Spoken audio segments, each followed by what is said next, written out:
боламын. Жылы айранымызға жарты шай қасық ас содасын қосып жақсылап араластырамыз. Осылай көпіреді видеодағыдай, сондықтан да үлкендеу ыдыс алсаңыздар болады. Алдын ала електен өткізілген ұнымызға қант тұзын салып жақсылап араластырамыз.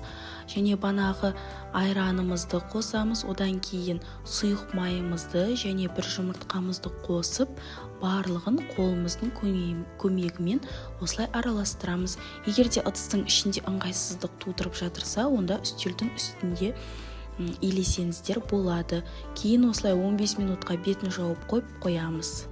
Илеу барысында қамыр қолдарыңызға жабысып жатырса, сұйық маймен қолдарыңызды майлап, ары қарай илей беріңіздер.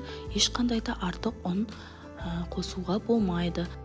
15 минуттан кейін қамырымызды осылай оқтаудың көмегімен жайып алып, өзіңізге ұнаған формаға келтіріп аласыздар. Мен стаканның көмегімен дөңгелек пішіндер жасадым. Және қызып тұрған майда екі жағы қызарғанға дейін орташа отта пісіріп аласыздар.